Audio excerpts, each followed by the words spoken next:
s Vysovačom, ale to ani nestihne asi. Vysovač usmerňuje, tento raz to nebola trafa, takže Peter má presnejšiu mušku. Dobre, poprosím ešte jedného pomocníka, tam bude treba bránku držať a lopty zbierať a nosiť. A Tomáš, ešte tam boli loptičky nejaké vnútri, ja by som to dal na 5 rán dneska. Sú tam ešte, ale no dobre, ešte počkáme. Prvé družstvo Dominik, Michalina, Janka, Kordeková, Tým Magda z Prahy. Ale vy dávate pozor vždycky, ak sa prihlasuje, lebo vás tu vidím každého. Vy to stíhate fantasticky. Vy to stíhate fantasticky, takže pripravte sa na štart a tam prídu ešte loptičky, samozrejme. Do výsledku, ak sa bude jedna do medaile, tak budú ešte rozstrely. Po 2, po 3 loptičky, uvidíme, jak nám to vyjde časovo. Takže prvý pokus, Tým Magda, Praha. Ako náhle pustíme loptičku z ruku, tým pádom začala hra. Takže keď sa loptička pustí, sme v hre. A už potom sa nedá nič spraviť. Dobrý pokus.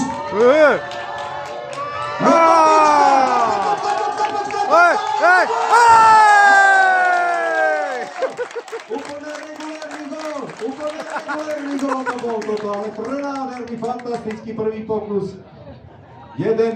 Prvý gól tam máme z 5 pokusov, to zatiaľ je to 100% úspešnosť. Druhý pokus, to nám ide máme ešte 3 pokusy. Zatiaľ 1 bod. Kľudne si posunte aj tie šipky, táto ide lepšie, ale zase to na druhú stranu moc. Ešte máme 2, hádam nebude platiť. První vyhrání z kapse vyhániček sa to hovorí. No poďme. Do toho. Nevyzerá zle, ale je to tiež je to na druhú stranu. Posledný pokus, držíme palce, potlesk. Vybuchujeme Tým Magda, Praha.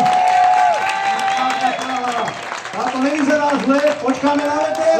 Príde, ide Vrbolský veter. Ešte, že aspoň tá prvá. Ondrej a Juraj Chaláni, Hlohovec. Hlohovec mesto Luží, pozrite sa na tam